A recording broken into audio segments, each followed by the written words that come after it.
guys, this is Tim, back again with another video. This is going to be a super quick one. I was watching the SIGGRAPH presentation by Vienna on the new copy to points node, which is going to be apparently in Houdini 18, which seems super useful, and it's going to have an attribute for variance of like what do you want to copy on it, which is something that like Houdini has been lacking since like forever, and I think it's very great that they're adding something in it to do that. And she also showed the way that currently it's done a lot of times. So that's with the for each and then a switch, and then you can like reference to the metadata import here, which is what I did here, and then you can like randomize what's being copied on it. So that works, but it's not super fast. You cannot really throw it in a compile block because it's not really supported by the compile block. So I want to show another way to do it right now until Houdini 18 is out. So after Houdini 18 is out, this workflow probably changes. So if you're watching this in a year or something, then just use the new one. Anyway, so this is going to be the same technique that I did in my offsetting time instances video, with a little bit of changed fax code because I learned a new function which I didn't know existed. So let's go in here. So what I'm doing is I'm setting an instance path, and basically what I'm doing here is I'm making an integer r, and I'm setting it between a minimum of 1 and 4. So I just made sliders. So I want to call on variance 1 to 4. And then I am setting instance path, and I'm using this function which I didn't know existed before, but now I do. So this is super useful. So what it does is you can set a string and then replace a part of the string with an attribute. So that's what I'm doing. So I'm referencing it with OP. So it's basically short for opdef, and that will reference something inside of Houdini. So I'm referencing something in this network called var underscore, and then a number, which is this number. So here I have my variance. So it's a pig, it's a squab, and other stuff. And then I'm writing that to an attribute, and that attribute is going to be instance path.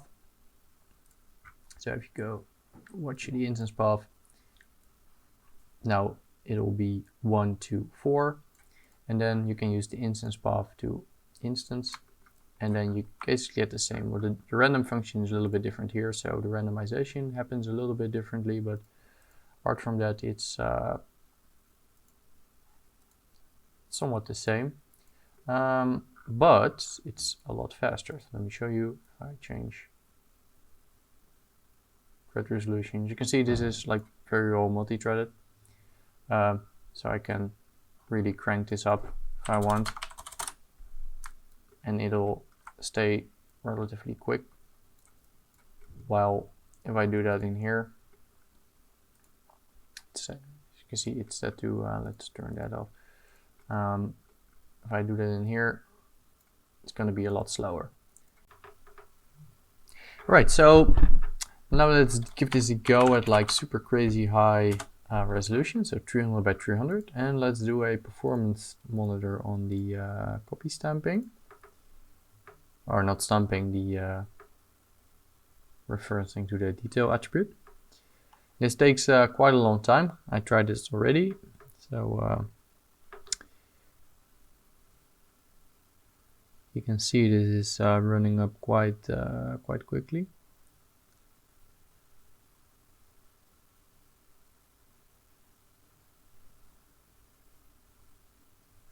And well, in this case it took 26 seconds. Normally it was a little bit faster, but I'm recording now as well, so that probably eats up at it a little bit. Okay, now let's clear this, and let's try this one. And that was almost instant, like half a second.